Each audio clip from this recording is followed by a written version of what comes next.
नमस्कार साथियों, आप सभी का स्वागत है आज के सेशन में। तो साथियों, आज का सेशन है वो अपना बहुत ही महत्वपूर्ण प्रश्नों के साथ चलेगा। आप सभी इस सेशन को बड़े ध्यान से देखिएगा और हर एक प्रश्न के उत्तर देने की कोशिश करिएगा। तो चलिए करते हैं अपने इस सेशन की शुरुआत। इससे पहले यदि आप अपने चैनल पर नए हो तो एक बार सब्सक्राइब, लाइक, शेयर जरूर कर दें ताकि आने वाली हर वीडियो की नोटिफिकेशन आपके पास पहुंचती रहे और मैं रोजाना ही आपके लिए जीके की महत्वपूर्ण वीडियोज अपलोड करता रहूँगा। तो आगे बढ़ते हैं पहले प्रश्न से। अपने पहला प्रश्न है अपना, अलवर जिले का खोद दरिबा क्षेत्र किस खनिज के लिए प्रसिद्ध है। साथियों, जो अलवर जिला है अपना राजस्थान का, उस जिले का एक क्षेत्र है खोद दरिबा, वो किस खनिज के लिए प्रसिद्ध है। साथियों, वेरी वेरी इंपॉर्टेंट क्वेश्चन हर एक एग्जाम में पूछा जाता है। अगर खनिजों से क्वेश्चन पूछा जाता है तो जरूर इस प्रश्न को पूछा जाता है। साथियों, तो बताने की कोशिश कीजिए भाई, अलवर जिले का खोद दरिबा क्षेत्र है वो अपने किस खनिज के लिए प्रसिद्ध है।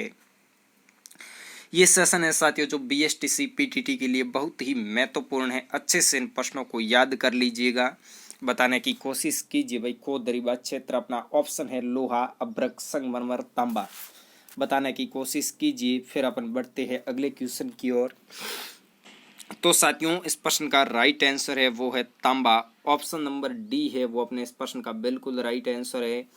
अलवर जिले का खोद दरिबा क्षेत्र है जो तांबा उत्पादन के लिए प्रसिद्ध है। चलिए अगले प्रश्न की ओर। अगला प्रश्न ये रहा अपनी स्क्रीन पर।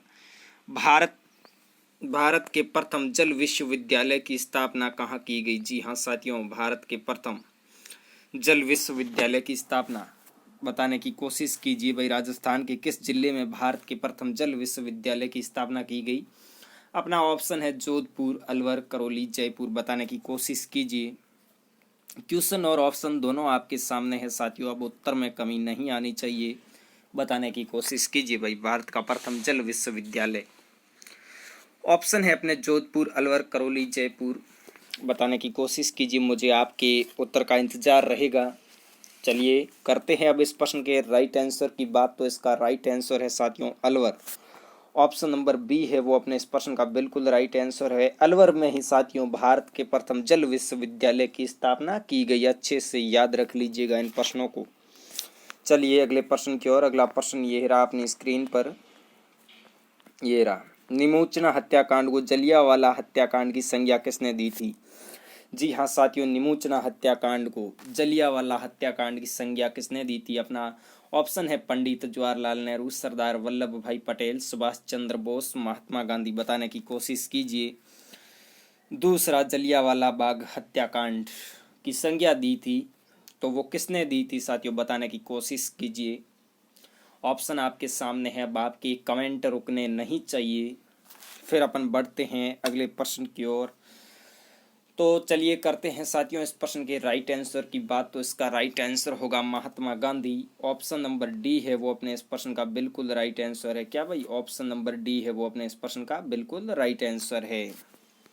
महात्मा गांधी ने है वो अपने इस निमोचना हत्याकांड को जलियांवाला हत्याकांड की संज्ञा दी थी। चलिए अगले प्रश्न की ओर।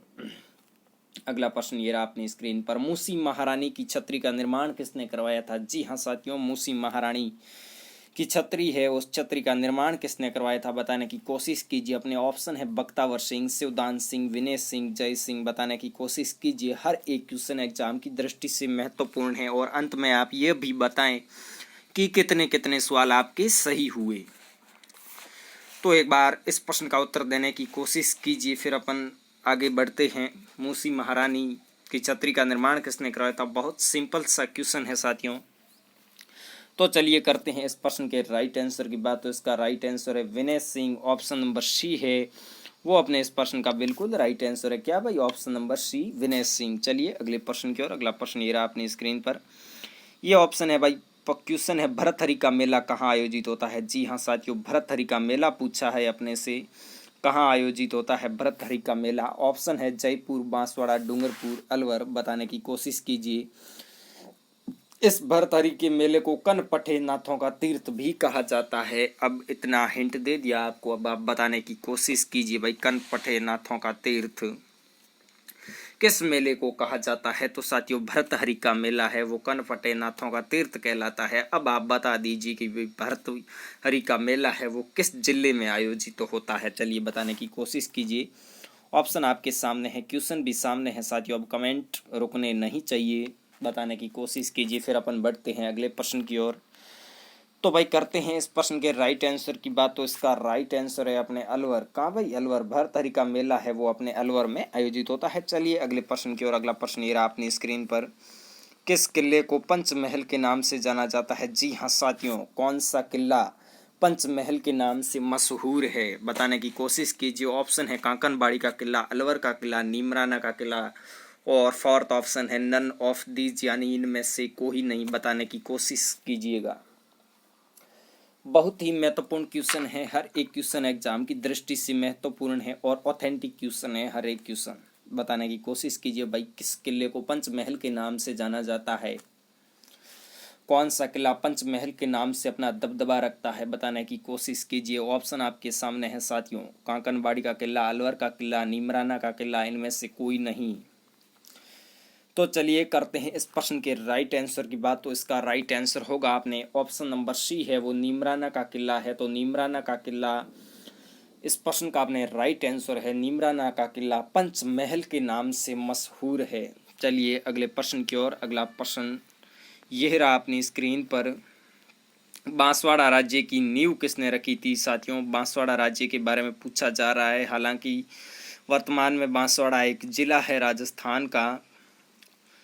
बताएं भाई, बांसवाड़ा राज्य की नींव किसने रखी थी? ऑप्शन है उदय सिंह, जगमाल सिंह, समर सिंह, उग्रसेन। बताने की कोशिश कीजिए। बांसवाड़ा राज्य की नींव किसने रखी थी, यानी बांसवाड़ा राज्य को किसने स्थापित किया था, किस शासक ने स्थापित किया था? बताने की कोशिश कीजिए साथियों। क्वेश्चन आपके सामने है, ऑप्शन आपके सामने है।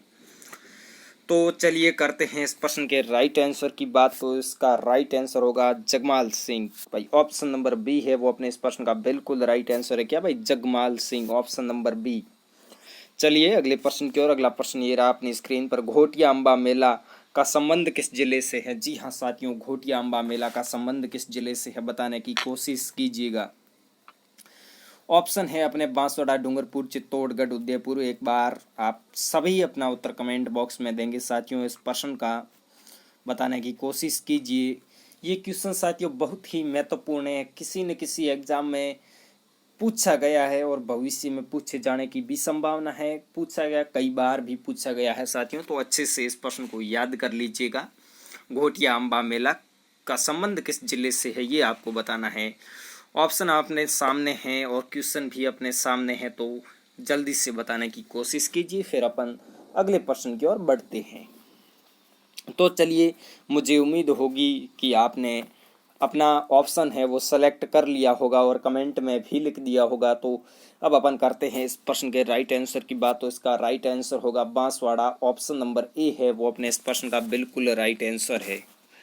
चलिए अगले प्रश्न की ओर। अगला प्रश्न ये रहा अपनी स्क्रीन पर। मानगढ़ धाम का संबंध किस जिले से है? जी हाँ साथियों, मानगढ़ धाम का संबंध राजस्थान के किस जिले से है? ऑप्शन है अपने सामने भरतपुर, बारां, बांसवाड़ा, उदयपुर। जल्दी से बताने की कोशिश कीजिए, फिर अपन आगे की बात करते हैं।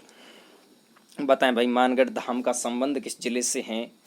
तो चलिए करते हैं इस प्रश्न के राइट आंसर की बात। तो इसका राइट आंसर होगा साथियों बांसवाड़ा। क्या भाई? बांसवाड़ा। ऑप्शन नंबर सी है वो अपने इस प्रश्न का बिल्कुल राइट आंसर है। 2 प्रश्न थे साथियों। घोटिया अम्बा माता का मेला का संबंध किस जिले से है, वो भी बांसवाड़ा से था। और ये मानगढ़ धाम का संबंध भी बांसवाड़ा जिले से है। और बांसवाड़ा की नींव किसने रखी थी? तो साथियों जगमाल सिंह ने रखी थी। तीनों के तीनों क्वेश्चन बांसवाड़ा से हैं, तो अच्छे से इन 3 क्वेश्चनों को याद कर लीजिएगा। ऑल द बेस्ट साथियों, मिलते हैं अगले सेशन में। तब तक के लिए धन्यवाद। खुश रहिए, मस्त रहिए, हंसते रहिएगा।